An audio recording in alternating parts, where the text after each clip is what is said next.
RNG is an interesting mechanic, and it's one that Capcom has implemented heavily into Monster Hunter. However, I'm not sure it does what Capcom wants it to do, and I think there's an even better way to go about it. So let me ask you a question.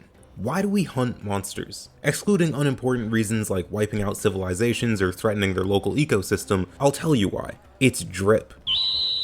But, of course, this raises the problem of actually obtaining that drip. Every monster drops certain parts when you defeat them, and Monster Hunter has this super cool mechanic where depending on the parts that you break, you can actually alter the odds that you get certain drops at the end of the hunt.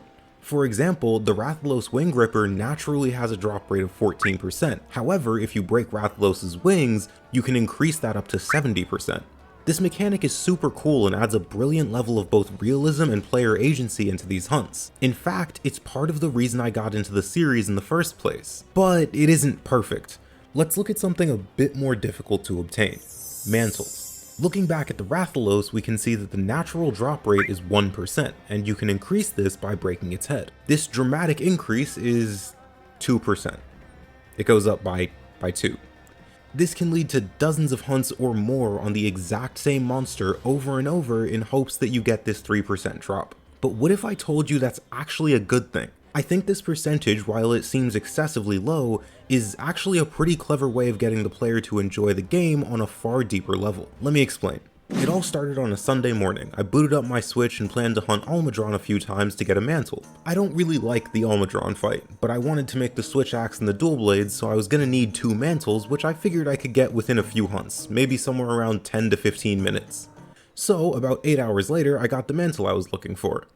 Now, skipping past the overwhelming physical and mental pain that fighting this monster upwards of 50 times cost me, there was some positive from this. I don't really dislike the Almudron fight anymore, and I think that's because I've gotten so much better at it. Granted, I'm still far from a speedrunner, but I have a much deeper appreciation of this fight because I feel like I really understand this monster on a level that never would have happened if I had only hunted it 3 or 4 times. And I'm sure I'm not the only one with an experience like this. I'm sure there's a monster you fought dozens of times to get a plate or a gem or a mantle that you feel you've totally mastered because you've had to fight it so many times. This is the positive aspect of low percentage drops on monsters.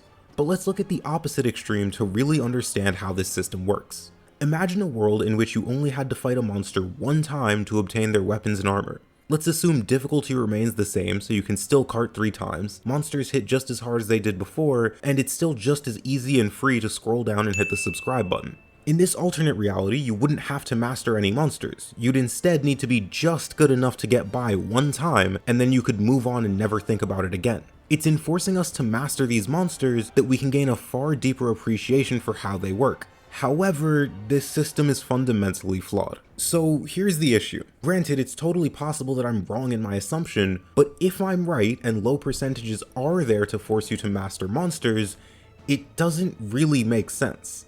See, while it's certainly far from likely, you can absolutely obtain a mantle on the first hunt. If this happens, you really do only have to hunt the monster once. But the opposite problem can also occur. What if you've gotten really good at hunting a monster and you can sub 5 it every time you fight? You're still no more likely to get a mantle on any given hunt than someone who takes 45 minutes on the exact same monster. Of course, you can fit more hunts in, and as a result, statistically you can get a mantle sooner than the other person, but you can see how it gets a bit messy. With that said, I have a simple solution that not only perfectly fits in the whole master the monster idea, but also blends perfectly with the system that's already in place. My idea is as follows. If you beat a monster faster, you can increase your odds of getting a mantle. So for example, if I beat a monster in 20 minutes, my odds of getting a mantle remain at 3%. But if I beat a monster in 10 minutes, my odds go up to, say, 20%. This all comes to its logical conclusion at 5 minutes or less, where you're guaranteed to get a mantle from every hunt. But what about monsters like Geismagorm or Narwa? It's far more difficult to sub 5 them than it is for something like Izuchi. So, to get around this problem, this system should scale depending on what monster you're fighting. For something like Great Izuchi, maybe the Wyvern Gem is something like 100% at 4 minutes. Rathian could be 6 minutes, and maybe Elder Dragons are around 8. I love this system because it can just be placed right on top of the current system without disrupting anything at all. You don't have to remove anything from the game or change how it's played. You're just rewarding hunters who have truly mastered the monster. But what about a fundamental change that Capcom is already making to the series? Well, that's what this video is all about.